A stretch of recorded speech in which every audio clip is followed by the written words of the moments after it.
Ustedes, hombres y mujeres de la CIA, son los ojos y oídos del mundo libre. Eres el Tripwire. La CIA es una organización terrorista patrocinada por el Estado.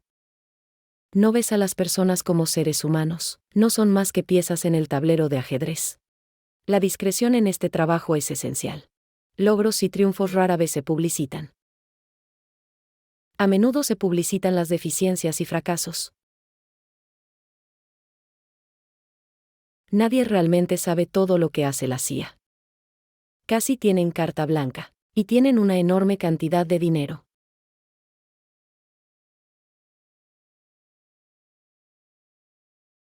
Tal vez soy demasiado ingenuo. Pero no veo qué mal podría haber en eso. Necesitamos más inteligencia. No menos, no debemos disminuir nuestra inteligencia. La CIA no es realmente una agencia de inteligencia, es una agencia de acciones encubiertas. La CIA ha participado en asesinatos y torturas. Detrás de escena, en toda su historia. La Guerra Fría terminó, pero surgieron nuevos peligros.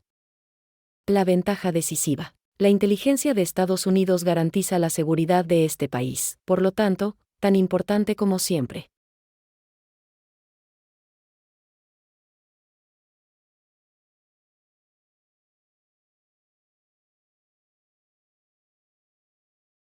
Diciembre de 1941, el ataque a Pearl Harbor hunde la flota del Pacífico.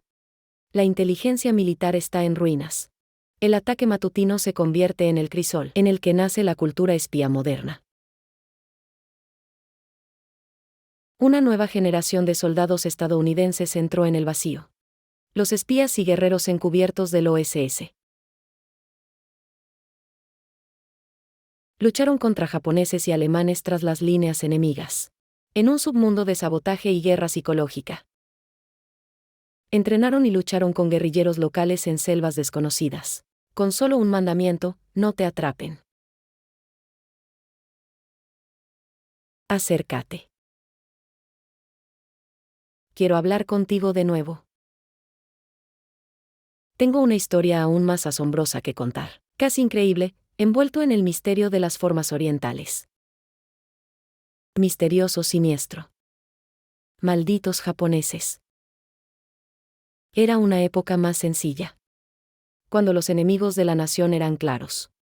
Washington y Hollywood se movilizaron. Inventando la cultura popular que rodea al espionaje. Por medio siglo. El misterio. La aventura. El romance. Los estereotipos simples del enemigo. Hola, bolsillos altos y el valiente héroe. Han estado buscando una guerra. ¿Y tú? Exacto, Rick, por eso lo iniciamos. Puedes empezar, Joe, pero nosotros terminaremos. Esperábamos que nuestro aliado de guerra, la Unión Soviética, se uniría a los esfuerzos de toda la comunidad de naciones, construir un mundo pacífico. En cambio, los gobernantes de la Unión Soviética han buscado ampliar sus fronteras, de su control totalitario. Los campos de batalla de una nueva. La Guerra Fría parecía ideal para los espías y agentes secretos. El presidente Truman prometió que Estados Unidos nunca sería sorprendido de nuevo. Nació la Agencia Central de Inteligencia.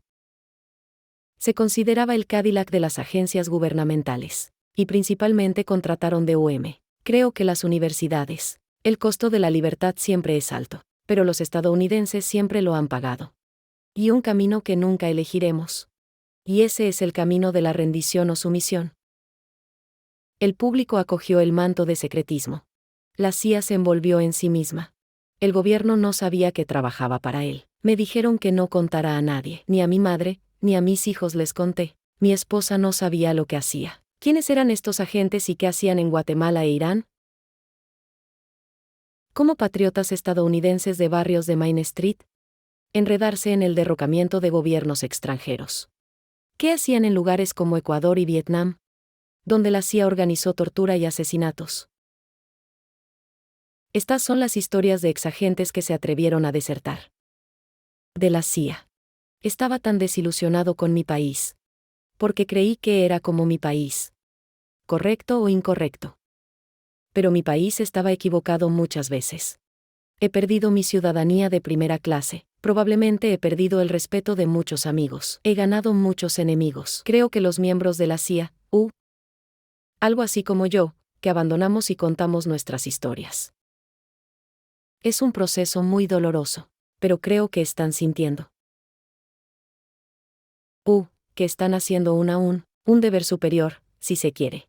No solo renuncian y se van sin decir nada. Están renunciando y expresando su conciencia. Hemos hecho algo terrible. Y esto debe detenerse.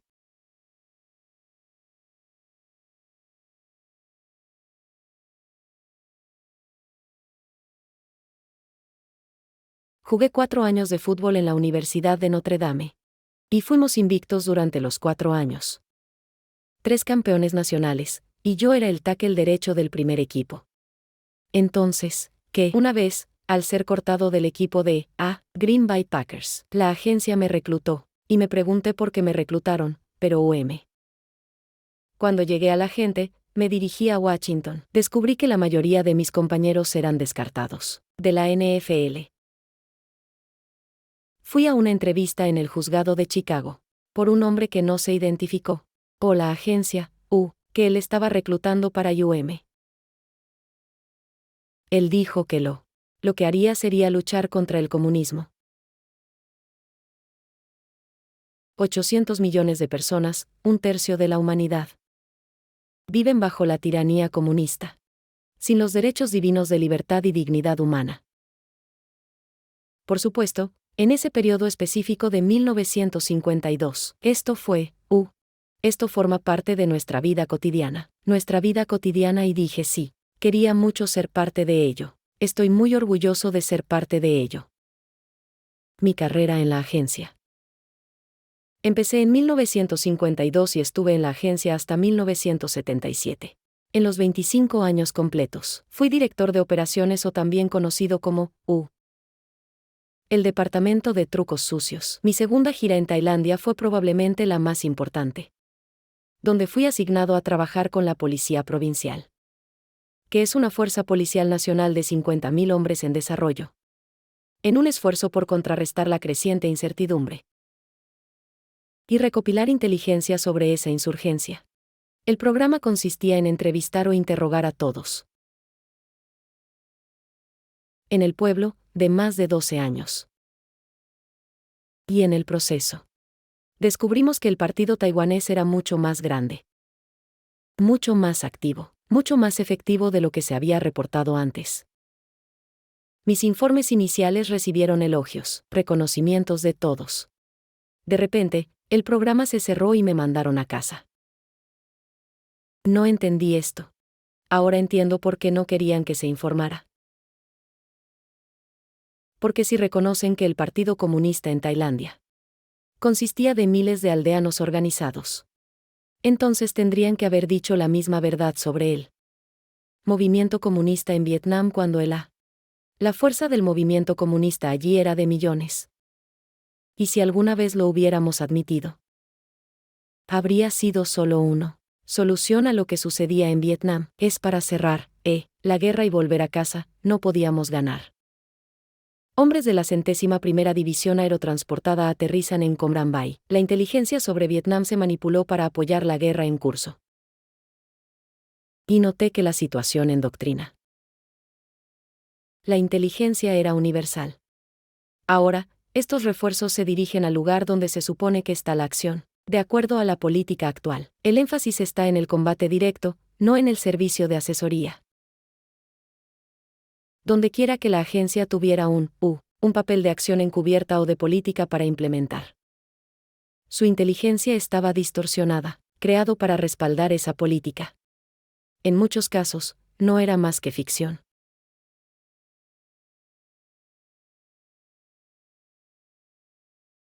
Creo que lo peor en lo que me involucré fue la Operación Fénix en Vietnam. Un programa de asesinatos a nivel nacional. Fui parte de ello. Era un programa iniciado por la CIA. Financiado por la CIA, reclutando personas para la operación, entrenándolos para matar o capturar a los Vietcong. Luego comprendí que estábamos disparando a peces en un barril. Que la mayoría de los vietnamitas apoyaban al otro lado. Y nosotros éramos los intrusos. Y los vietnamitas luchaban por su propia liberación, de la dominación extranjera. Fui a Vietnam para ayudar a salvarlo para la democracia.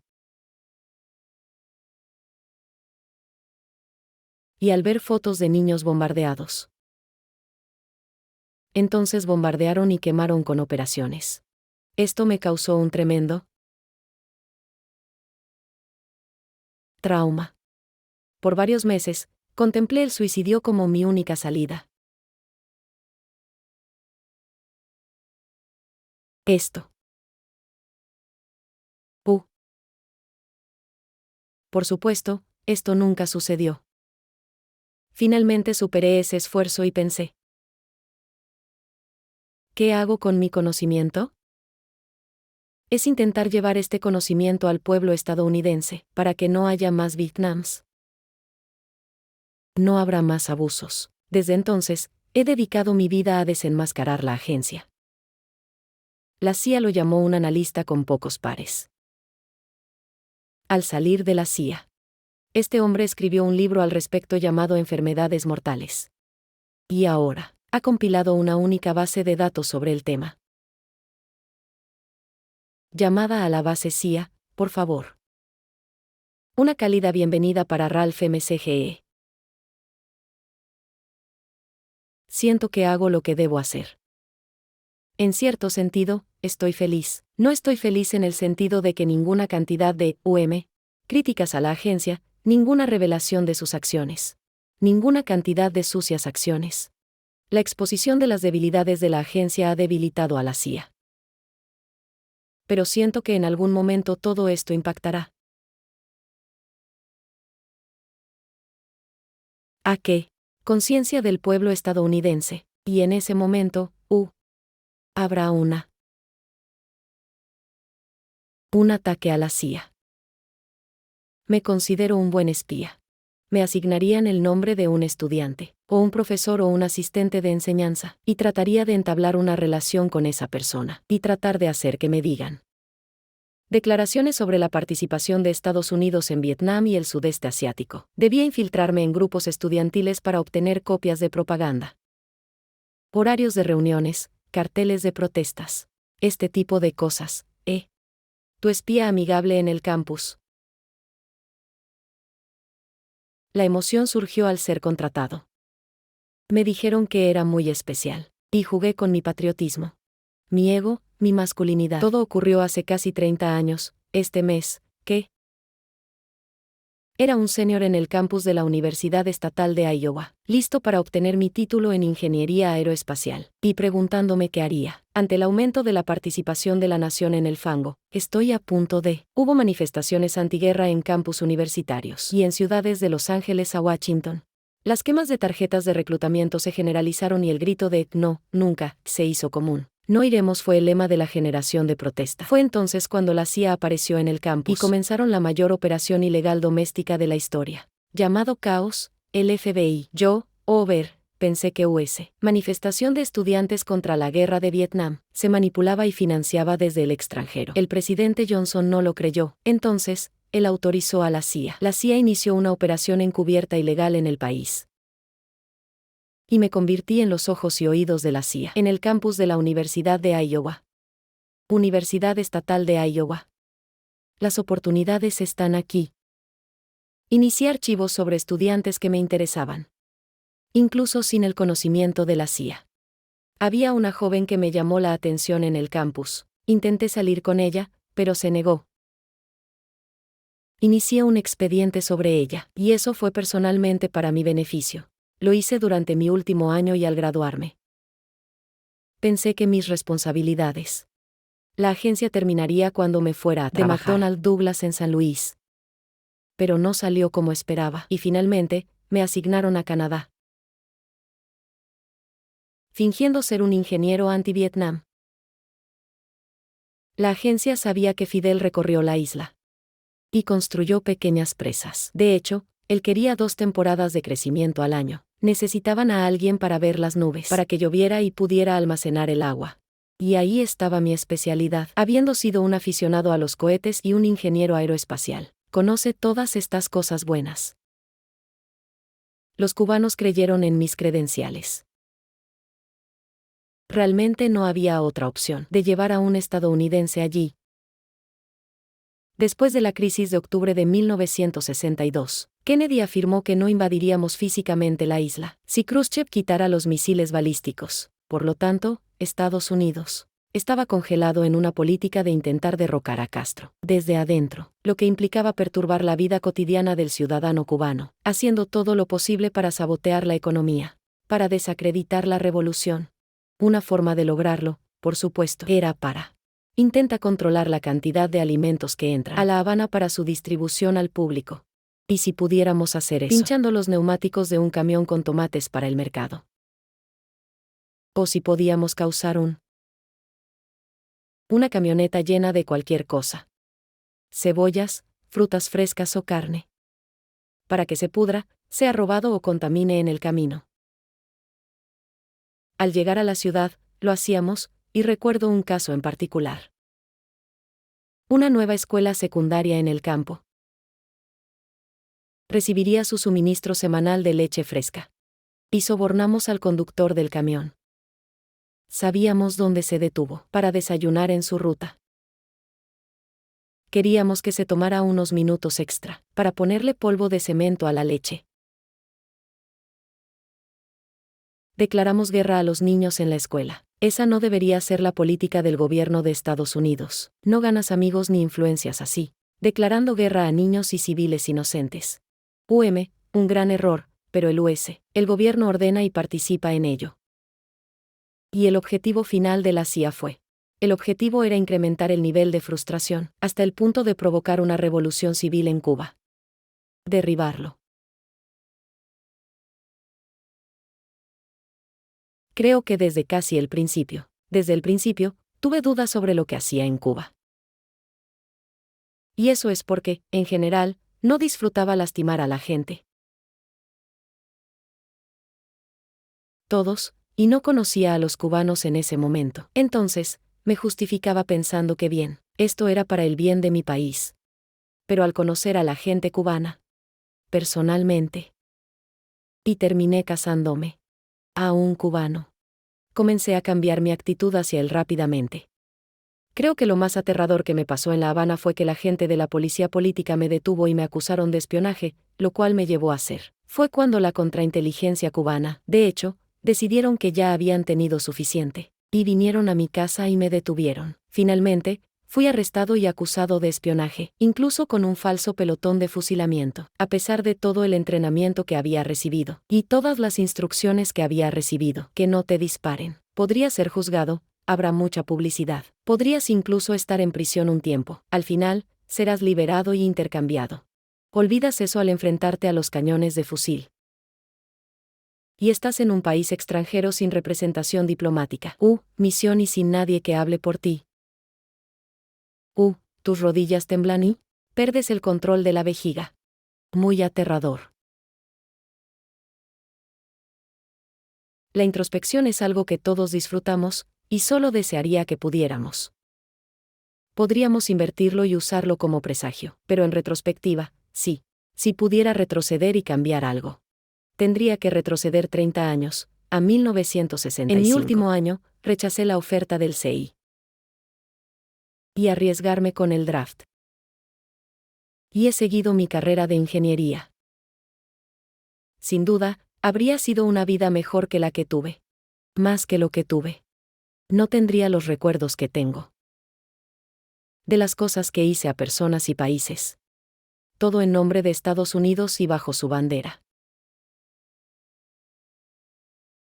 Durante años, no le dije a mis amigos que trabajaba para la CIA. Porque me avergonzaba.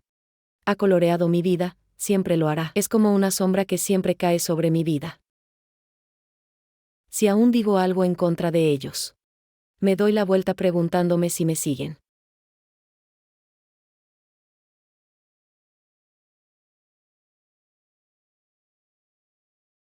Nunca pensé en unirme a la CIA.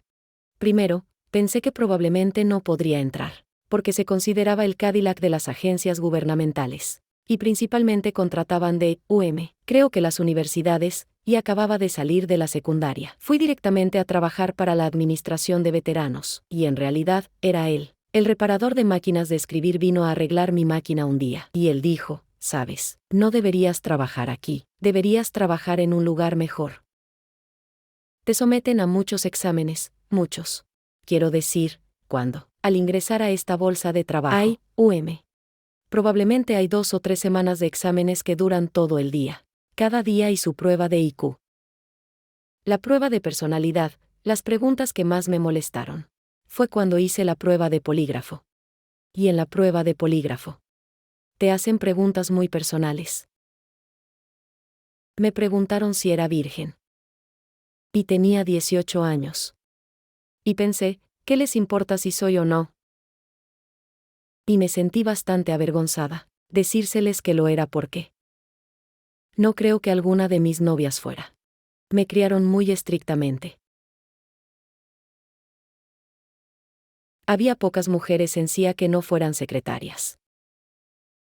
Era muy sexista, era el establecimiento masculino.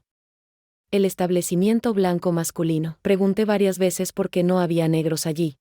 ¿Y por qué no había personas homosexuales allí, aunque no los llamaban gays en esa época? En esos días, creo que se les llamaba queers,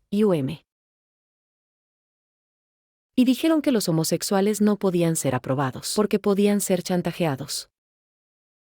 Dijeron que, los negros no podían ser claros porque simplemente no lo eran. Simplemente eran demasiado primitivos. Simplemente no solíamos ser lo suficientemente inteligentes y, no tenían el mismo background que los blancos. No pensé mucho en ese momento porque era como procedimiento estándar, pero ahora que lo pienso, estoy realmente sorprendido de que probablemente ni siquiera nunca conseguirías un trabajo si eres negro. Me asignaron como secretaria en la división de vigilancia auditiva. Eran expertos en dispositivos de escucha y micrófonos ocultos y esas cosas. Yo hice, a menudo también ayudo a los Los operativos llegan a su destino. Los documentos que necesitaban. De vez en cuando, debo hacer un viaje rápido a al Departamento de Estado a recoger sus pasaportes. A veces, si no conseguíamos los pasaportes a tiempo, entonces, tendría que ir a la división de reproducción de artes gráficas, para que pudieran, fueron forjados por ellos, la mayoría eran artistas, pero eran, reclutados de prisoners porque eran falsificadores y eran maestros en ello. Había personas que sabían falsificar dinero. Y falsificaron todo tipo de cosas. Así ganaban su sustento. Y así lo eran. El FBI los arrestaría y luego la CIA los liberaría. Jaja. Luego fui a servicios técnicos, donde estaba a cargo de encontrar documentos que no encuentras en bibliotecas, como cuando pones explosivos en un puente. ¿Dónde es mejor colocar un explosivo en un puente? ¿Y qué explosivo necesitas para sumergirlo? Sin eso, ya sabes, destruyendo su efectividad. Además, tuve que buscar. Una vez me pidieron encontrar para verificar si existía algo como un como un veneno indetectable. Especialmente uno que parecía, mímica un ataque al corazón que mataría a alguien. Pero parecía que tuvieron un ataque al corazón. Encontré algo así. Esta pistola, el fuego oscuro es. Sí, señor presidente, y se desarrolló uno especial que potencialmente podría ser capaz de, entrar en el objetivo sin percepción. El veneno se congeló en un dardo y luego se disparó. A gran velocidad y a la persona. Entonces, al llegar a la persona, se derretiría dentro de ellos y lo único sería como un pequeño punto rojo en su cuerpo. Difícil de detectar. No quedaría aguja ni nada en la persona. Pero también, la toxina no aparecería en la autopsia. Sí, para que no hubiera. Sin forma de percibir que el objetivo era él. Creo que la primera vez que cuestioné seriamente algo fue cuando. Más que. No pude soportarlo más cuando encontré este documento. Era solo para mi jefe, era confidencial. Pero solo tenía una mano y un gancho en la otra. Siempre abría su correo. sus paquetes y demás, y él no estaba en la oficina. Lo abrí y lo leí. Decía, solo para los ojos. Quería leerlo porque probablemente no debía. Y era un informe sobre una misión en Asia donde habían destruido un puente. En algún lugar, mataron a varias mujeres y niños. Quienes iban al mercado esa mañana. Se informó como si estuvieran realmente orgullosos. Misión cumplida. Ese me molestó mucho. Cuando entró mi jefe, le entregué su correo y mencioné esto, diciendo: esto está mal, estas mujeres no habían hecho nada, estos niños no merecían morir. ¿Por qué lo hicimos? Y él respondió, esa es la suerte de la guerra. Y dije, pero no estamos en guerra. No estamos en guerra en ese país. ¿Por qué lo hicimos? No lo entiendo. Y él dijo, eres muy joven, con el tiempo entenderás esas cosas. Creo que todos nos volvimos adictos al peligro. A la intriga, era vivir una fantasía. De hecho, era vivir una fantasía y estar adentro. Y fue muy difícil irse. A pesar de que sentía que hicieron algo mal y nunca lo haría. Nunca trabajaré para una agencia así ahora porque yo me di cuenta de que no lo estaba. No fue porque era niño o muy joven. Era porque estaba mal.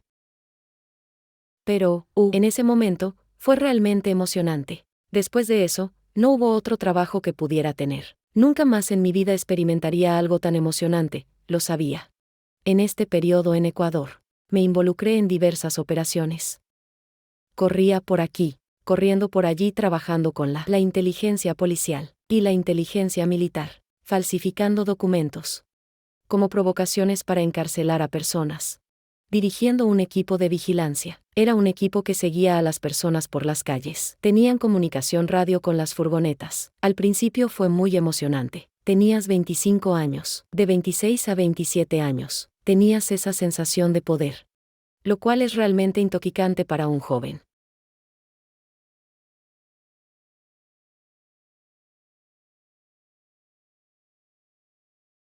Mi motivación fue en parte el aspecto romántico juvenil de ello.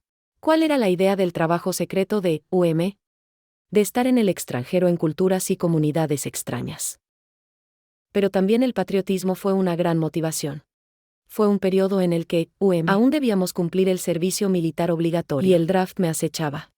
Y tuve que hacerlo de alguna manera.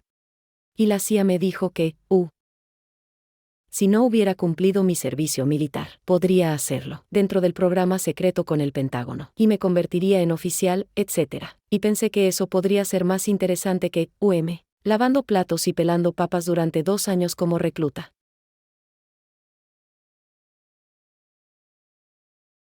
Me enviaron a Quito, Ecuador, donde trabajé durante 3 años. La pobreza genera ira y desesperanza. La ira y el desánimo son ingredientes de la violencia, de anarquía, de revuelta. Y nuestro trabajo era sofocar o impedir la influencia de la Revolución Cubana en América Latina. América porque la Revolución Cubana tuvo un gran impacto en América Latina y prácticamente en todos los países latinoamericanos. Había personas que entraron en lucha armada en ese periodo, para emular a los cubanos, esperando que ellos también pudieran derrocar la estructura de poder tradicional en sus países, en el que pocas familias controlaban la tierra y la riqueza. Y eso significaba que una gran parte de la población estaba marginada. No contaron. Aquí, como en tantos otros lugares de este mundo conflictivo, se ven las condiciones que originan conflictos. A la revuelta y revolución. Aquí se encuentran los desafíos conocidos que amenazan el futuro de todos. Estamos aquí. Cuando trabajaba en Uruguay, fue un periodo complicado. Los sindicatos y estudiantes estaban constantemente en las calles. Y se impuso un estado de sitio. Y queríamos detener estas demostraciones de rayo, que hacían ver mal a nuestra policía. Y así, uno de los líderes de estas escuadras, el comunista, era Oscar Bonadie. Y lo arresté. Se suponía que era solo detención preventiva.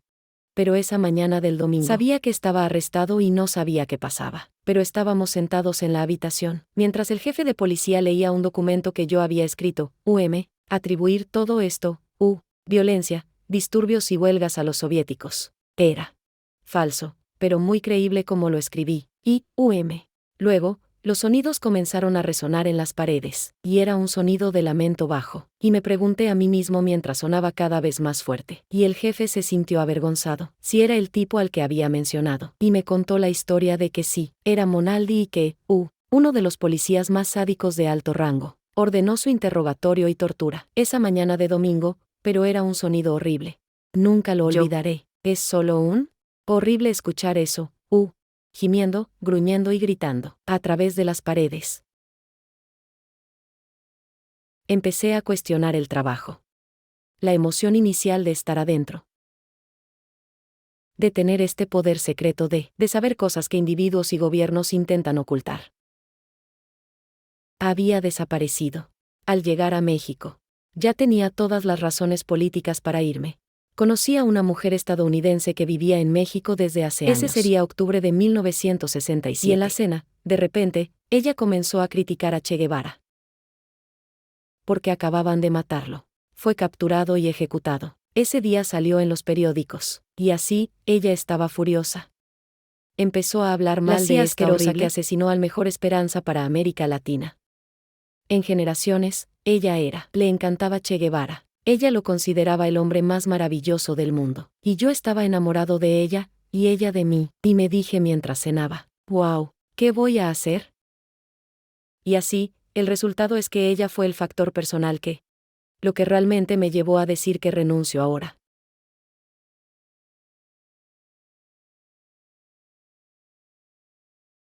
El caso contra la CIA. Siempre ha faltado información sobre cómo exactamente sus oficiales se dedicaron a sus acciones encubiertas. Philippe Agee, que vive ahora en Corea, era un oficial así. Y su diario será publicado por Penguin en las próximas semanas. Dice su versión de cómo es realmente la vida dentro de la agencia. Nombra a todos los oficiales y agentes que ha conocido y describe a la CIA. El trabajo diario de un hombre en detalle. ¿Por qué debiera ser delicado con ellos? No espero cualquier cuartillo a cambio. Porque esto es parte del conflicto mundial. Actualmente, la CIA impone la explotación económica estadounidense. Y la gente muere y se muere de hambre por este sistema. De hecho, lo que sucedió fue, Henry Kissinger intervino en secreto con el gobierno británico para forzarlos, o presionarlos para que, me deportaron y causaron todos estos problemas. Porque no solo fui deportado de, Gran Bretaña, pero esto fue por un secuestro y deportación. Por la fuerza de Francia, además de países como Holanda, Italia, Alemania y Noruega no me permitieron entrar. Y así, durante 2 años, presionaron constantemente a estos gobiernos, que no tuvo ninguna proyección de mi parte. Entonces, esforzaron mucho, en la década de 1970, durante un periodo de tiempo, me dieron la tarea de detener mi trabajo, pero seguí adelante, con mi vida, y estabilidad principal en Alemania y En los últimos 7 u 8 años, he venido con frecuencia a los Estados Unidos. He estado en casi todos los rincones del país. Cientos de reuniones y mítines políticos. Lecturas universitarias en los últimos 8 años. De niño, la bandera estadounidense era absolutamente maravilloso. Cuando pasaba la bandera estadounidense en un desfile, nos quitamos los sombreros y pusimos las manos sobre el corazón. Realmente lo sentimos, porque este es el símbolo de Estados Unidos. Y la forma en que los Estados Unidos deben comportarse. Debemos tener algo así. En esos días, la depresión afectaba seriamente a todos. Y yo también, sobre esa época. Empecé a viajar a diferentes competencias de tiro en el Medio Oeste. Y finalmente logré disparar contra el equipo de los Marines de Estados Unidos. Y solía vencer a los Marines, todos y cada uno de ellos. Y el capitán el equipo de Marines me buscó y me dijo, «Hijo», «¿has pensado en alistarte en el cuerpo de Marines?» Y dije, «No, capitán, nunca lo hice», y él dijo, «Bueno, te lo digo, si te alistaras en el cuerpo de Marines, cuando termines el entrenamiento en Paris Island, veré que te asignan al cuerpo de Marines. Equipo de rifle y pistola. Jesús, Amaya. Me van a pagar por disparar». Por supuesto, estaba aterrado. Y subimos allí y entramos en el comando de la oficina del Cuerpo de Marines. Dijimos que este joven es especialista en entrenamiento de puntería. Queremos comisionarlo en el Cuerpo de Marines. Dije comisión. Dios mío, dice que nunca antes habían hecho algo así. El hombre de la comisión de la tercera luz. Él dijo, bueno, señor, creo que es el momento de hacerlo. Se rascó la cabeza y dijo, creo que tienes razón, joven. Eres teniente segundo en el Cuerpo de Marines. Dije, oh, Dios mío, esto es terrible. Participé en la Segunda Guerra Mundial como oficial del Cuerpo de Marines. Regresé y una noche sonó el timbre. El hombre vestido de Natalie y él llevaba un buen traje y un sombrero de ala ancha. Y él preguntó, ¿puedo entrar? Y dije, bueno, creo que deberías identificarte. ¿Quién eres? Él dijo, sé quién eres. Y te han recomendado mucho aún, a nuestra organización. Dije, ¿cuál es tu organización? No puedo revelar el nombre de la organización. Y dije, esto es una locura. Entonces, él me dijo, entra, por favor. Él era un tipo pequeño y pensé que podía manejarlo bien. Dijeron que has sido aceptado en nuestra organización, y queremos que vayas a América Central. Y dije, ¿qué? ¿Centroamérica? Vamos. Así fue como sucedió. Más tarde, me uní a un grupo que viajó a América Central. Y yo, descubrí que estaba destinado a ser encargado de derrocar un gobierno en América Central. Y sabes, eso no suena bien. Y dije, bueno, ¿cuál es el problema? Aún no queremos profundizar demasiado en ello. Dije, bueno, creo que sería mejor olvidar todo esto. Oh, no es muy importante. Finalmente, lo hizo. Dejamos saber que íbamos a derrocar al gobierno de Guatemala. Bueno, ya había estado en Guatemala antes de eso, varios años. Porque formaba parte del equipo olímpico de Estados Unidos. Y nos pidieron ir a ayudar a organizar los Juegos. El Juego Centroamericano Caribeño. Se liberan palomas, símbolos vivos de paz y amistad. Entre las 22 naciones presentes.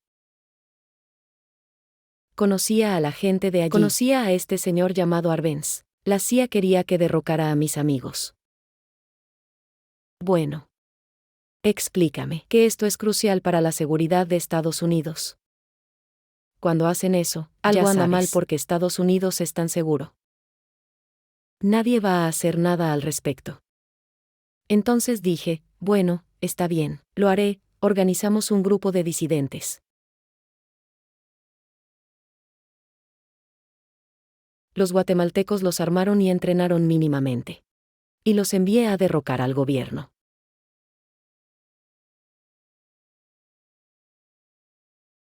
La lucha en Guatemala concluye. Estas tropas rebeldes respaldadas por poder aéreo han forzado la expulsión del régimen procomunista de Guatemala. Y han logrado un alto al fuego de las fuerzas gubernamentales. El gobierno rojo en Guatemala ha terminado. Está simbolizado por la determinación de los insurgentes mismos. Y por esta efigie del expresidente Arbenz. El letrero dice, regresa a Rusia. ¿Sabes? Durante el régimen de Arbenz, había gente. Dijo que había una pregunta. ¿Era realmente un régimen comunista? Y respecto a si estaba controlado por Moscú.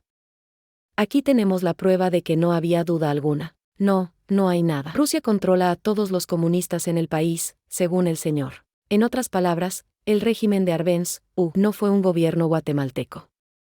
Fue un gobierno extranjero controlado por extranjeros. Lo que sucedió fue que subieron y causaron un gran desastre. Sangre y gran daño. Que nunca se corrigió hasta hoy. Eso inició todo en Guatemala. ¿Y por qué tenemos tantos problemas hoy?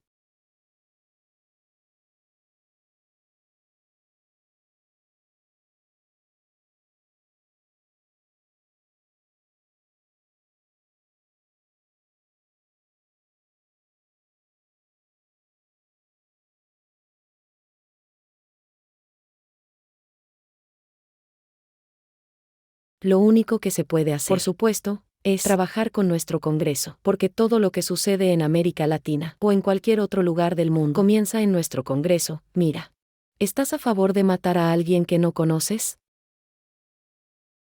¿Estás a favor de torturar a alguien? ¿A favor de encerrar a personas en? ¿De verdad estás a favor de eso, de las mazmorras y demás? Porque no creo que lo seas. Y creo que puedo transmitirlo bien. Si tengo la oportunidad de hablar con él así, siento que, debido a los problemas que enfrenté, Las realizaciones a las que llegué. Los esfuerzos que he hecho para contrarrestar. La gente puede llamarlo un monstruo, Ahora estoy contribuyendo tanto que no podría haberlo hecho antes. No me uní a la agencia. No puedo reparar el daño. Pero ciertamente, ayudando en este esfuerzo por exponer los abusos de nuestros servicios de inteligencia. Tal vez de alguna manera pequeña, podamos pagar esa deuda.